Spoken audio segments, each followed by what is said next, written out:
1632లో షాజహాన్ ఈ తాజ్ మహల్ ని నిర్మించడం మొదలు పెట్టాడు. 1653లో దీని కన్స్ట్రక్షన్ కంప్లీట్ అయ్యింది. దీని కన్స్ట్రక్షన్ కి సుమారు 20,000 మంది వర్కర్స్ పనిచేశారంట.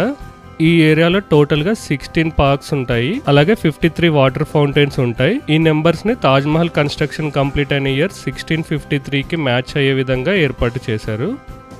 రాయల్ గేట్ లోపల నుండి వ్యూ, బయట సైడ్ ఎలా ఉందో సేమ్ లోపల కూడా అలాగే ఉంటుంది. చూస్తున్నారు కదా తాజ్ మహల్. నాకైతే ఎప్పుడెప్పుడు దాని దగ్గరికి వెళ్దామా అని అనిపిస్తుంది. కానీ మీకు అన్ని యాంగిల్స్ లో ఈ తాజ్ మహల్ వీడియోస్ చూపించాలి కనుక చాలా ఓపిక్ గా వీడియోస్ తీస్తూ ఉన్నాను. వీడియోని లైక్ చేయడం మర్చిపోకండి. ఈ ప్లాట్ఫామ్ పై నుండి షాజహాన్ తాజ్ మహల్ కన్స్ట్రక్షన్ ప్రాసెస్ ని గమనించేవాడంట. ఏవైనా చేంజెస్ ఉంటే ఇక్కడ నుండి చెప్పేవాడంట. అలాగే చాలా మంది సెలబ్రిటీస్ ఈ ప్లాట్ఫామ్ పై నుండి దిగిన ఫొటోస్ ని షేర్ చేస్తూ ఉంటారు. మీరు కూడా ఇక్కడ ఫొటోస్ దిగడం మిస్ అవ్వకండి. క్రౌడ్ బాగానే ఉంటుంది కానీ కొంచెం ఓపిక్ గా దిగాల్సి ఉంటుంది. చాలా మంచి ఫొటోస్ వస్తాయి.